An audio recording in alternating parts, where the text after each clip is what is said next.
So you went back to the shelter with your dad, and then obviously you guys got a place. Then your brother ended up with you guys. Yeah. Yeah. He chose you?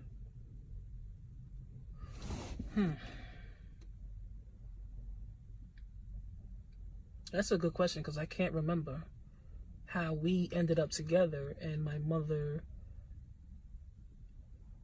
ended up with just A. But we did. We ended up together. And these are in my teen years. Again, this is the part where all the struggle with my father we went through together. Him getting another girlfriend, a wife, you know, someone I don't think I've ever called him mom. I didn't like her. I called her by her name. She didn't show much respect for my younger brother, but she showed it towards me because I was older and understood. So I didn't like that. I did not like that. And she was so easy to manipulate. Much easier than my mother. My father used her. I didn't respect her much. But,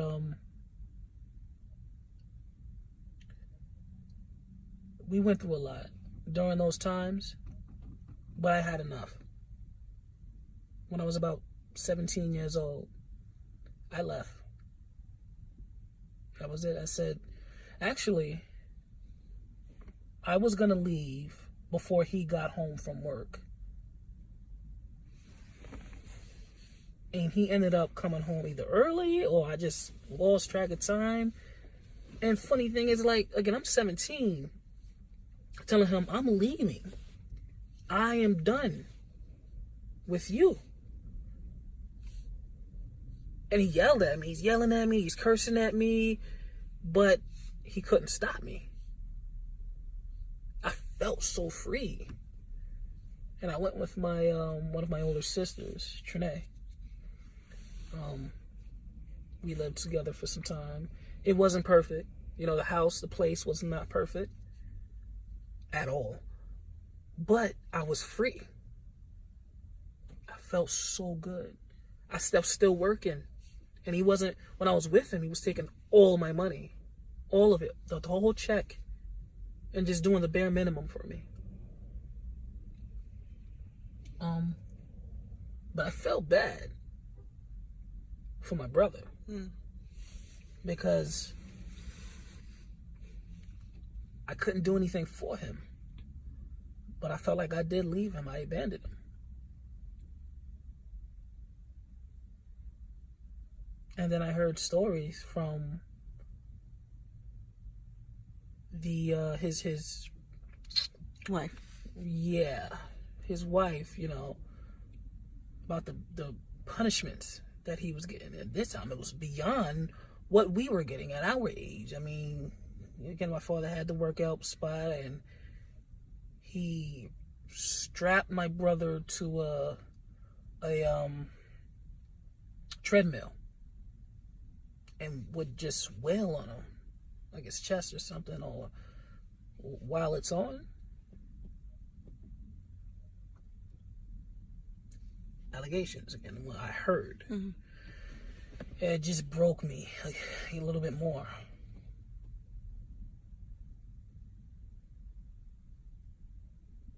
Hurt me. But, you know, with my sister and I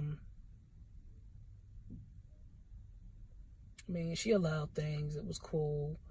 It was fun. I ended up knowing what freedom is. So no one could really tell me, do this, do that.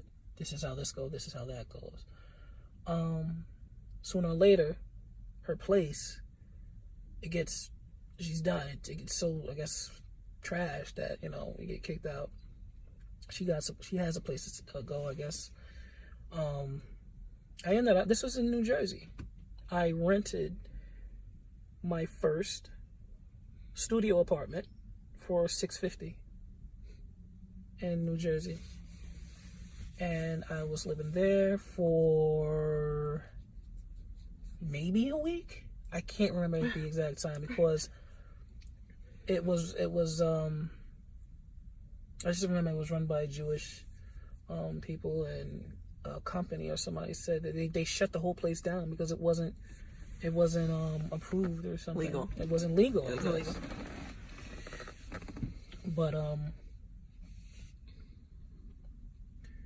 thankfully, I call them my godparents now, but they were just people. Back then, they were my father's friends, and they met my father. It was through my father that we met. And again, they knew the situation that we were going through. So they took me in. They took me in. I had a beautiful home, a beautiful family. At the time, it was 2 girls. It was them. I was so glad to call them my godparents. And they taught me right from wrong. Mm-hmm. They taught me how to spend, a plan to make for the future. Mm-hmm. They taught me all the positive things. Mm-hmm. And then I still had fun. I had fun, man. Me and my godfather would play games, all the new games. This was all so beautiful to me. I mean, I loved it. It lasted for a nice amount of time until I get a call from my father. And I was paying rent. But again, not like my father. He wasn't taking everything. It was only right that I would pay rent. They gave me everything. They fed me. They put a roof over my head. They gave me entertainment. They gave me any and everything that I needed. But when he called me that day, that manipulation kicked in. And he said, "You think they care about you, with your seizures, but they making you pay rent? They don't care about you. Why don't you go live with your aunt? She, lives in, she has a nice house, big house, property, so big. And it sounded so great. He sold me a dream. Ended up living a nightmare. It wasn't a nightmare. Well, it wasn't a nightmare with her. Boring. It's complicated. It was. I moved there, and I say it was a nightmare because that's when the relationship with my godparents ended. Mm-hmm. And if I could change anything, that would be it. Because they made me who I am today. And when I went and I left, again, we left on a bad note. I didn't pay maybe that last month's rent or something. And they didn't want the money. They just didn't understand why I would just up and leave. Mm-hmm. But I did. And got to my aunt's house, and yeah, it was nice, but it didn't feel like family. It didn't feel like home. I couldn't drive.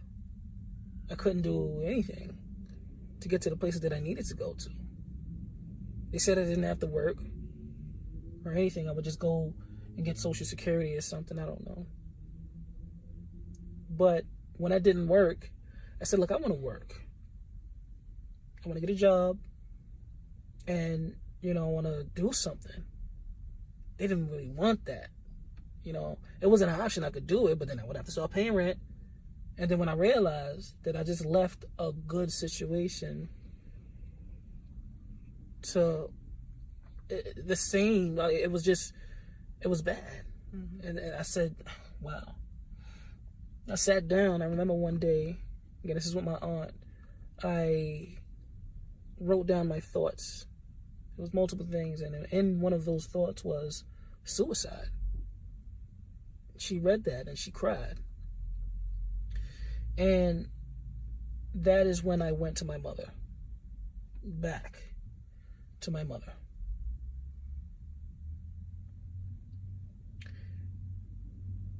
That didn't end well. I mean, it started out fine, but she had this boyfriend. Seemed nice on the outside, but he was someone else, and I didn't know until sometime later, and this is when things changed for the worse. He was a retired fireman. Firefighter. But she's living in the projects, and I'm in the inside. I'm in a house, and I hear her right outside the balcony, telling her friend what he did to her. Physically abused her, grabbed her by the hair and dragged her somewhere. Well, as you can see now, my mother doesn't make good choices with men. But I lost it. I go outside and I tell her, hey, hang up the phone. I don't know what she was thinking that I didn't hear or something.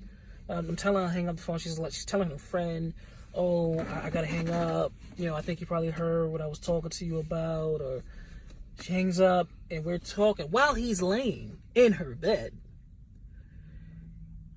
I don't know. I left to clear my head. I didn't have a place to stay. Long story short with that, me and her boyfriend, we ended up not seeing eye to eye. We were okay in the beginning. I thought he was a nice guy because he never did anything in front of me. But that day going forward, it was not pretty. We almost got into a physical fight a few times, actually. And eventually, she chose him over me. I had to find a place to stay, and, I did. Got a room in Staten Island. It was nice. I was alone for a significant amount of time, and it felt good, because I didn't have to worry about none of the nonsense that I did have to worry about when I was with my family. All your life. Yeah. My whole life, I was with someone within the family, having so many worries. But then at one time when I got by myself or with my godparents, life was perfect. I was by myself. I remember one weekend where I was working and again, me renting these rooms. It was nice to have my own space, but I was hungry and all I had was $1.75 to last me some days. Got me some oodles and noodles. They were like $3 for $1. And I was still fine with that. I was okay because I knew that was my choice. I did that. That was my mistake. I learned from that. Next time, you save. Okay? Get what you need, not what you want. You'll last longer. So fast forward that time, right? That time you you kept to yourself. Stayed away from your family, but you stayed close enough to your mom that when things started to seem better, you were able to be there. Tell me about F and A now. Well, F was with my father. He wasn't doing so well. And again, I still felt really bad because I felt like it was my fault. Because, he ended up in jail, in and out of jail, stealing, homeless. And it hurt me so much. But my mom reached out to me and, we were in contact with each other. And her goal seemed the same as mine, to get him back on track. So I continued to speak with her regarding this. Our goal was to get him here where I thought I thought that I could speak to him and guide him. Yeah, guide him on the right path. And we tried multiple times. It wouldn't work. He was pushing away sometimes, and then when he needed it the most, he would reach out again. Eventually, we did get him. It was hard, though. It was hard to speak to him. I remember when I had my apartment, and I invited the both of them. My mother and F. And they were there, and me, knowing my father, can't get rid of him, because he's still in me in a little bit, in a way. My brother's there, and he's talking really reckless to my mother. Not intentionally, like he's just cursing in front of her, and this is the way he is now. Yeah, it's his mentality. Right. I was uncomfortable with that, so I said, "Hey, whoa, you need to slow down, okay? Back it up, and speak like you got some sense." My mother, no, it's okay. This is just kind of how he is now. I'm like, that's not okay. So we ended up getting into an argument, me and my brother, F. So I said, you know what? I don't have to take this. You can go. You go. Now, me knowing the neighborhood that I was in, he wouldn't last too long. I want to say 10 minutes later, he knocked on the door and he came back. So I said, are you ready now to talk properly? He didn't say anything, but that was enough for me, because I did realize that he knew. He knew he was wrong. He knew the message that I was trying to deliver. So I welcomed him back in, and I didn't want to see no harm done to him.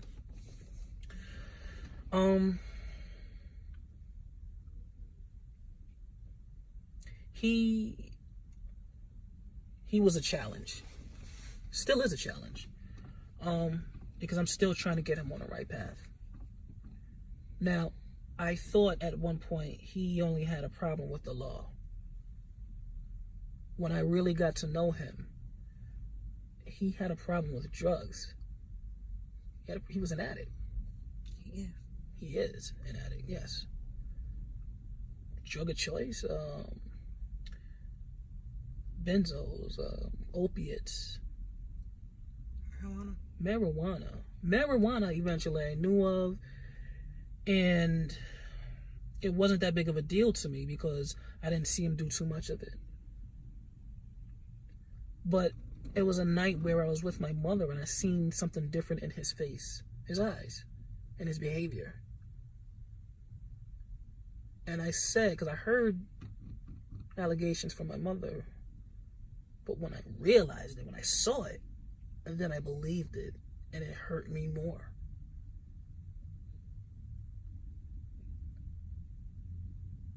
So this, attempting to guiding him on the right path became much more harder when I knew it, when I found this out. But then you would think, well, at this point it can only get easier. No. My mother's intentions of just helping him turned for the worse. It didn't. She was, as she would say, scared for her life. Which, well, I guess we'll get into that a little bit later. But I didn't really believe it. He didn't really have any, threat toward her life. But she ended up not helping him at all. His drug habit started when he got there, and it grew. Now, she left him in her house. She moved out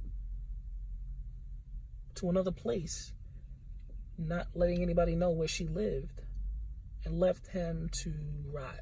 And A. Well, A was in the same position, except he was far gone. I mean, it sounds sad to say, but I wanted to help A as well, which is my younger brother. Youngest. His problems begin before the drugs, because he's also an addict. Drug of choice, same, which is opiates, benzos, and marijuana. Drinking, alcohol as well. Pretty much anything he can get on. Now, prior to this, I mean, I remember when I was living with my mother and trying to get him on the right path, because his first problem was associating with the wrong crowd. I tried to guide him. I said, you know what, come with me to the mall. Let's go hang out. Let's go grab some stuff and let's talk. You know, let's do stuff like brothers should. We did, you know, a couple times. I helped him. I fed him. I, do stuff that, I guess maybe his father didn't do, or my mother couldn't afford to do. It didn't help. It didn't help. I didn't know his complete lifestyle. He just decided his choice was to be on the streets. That was his choice. It was hard to understand, because who would want to do that? In my mind. Now we all think differently.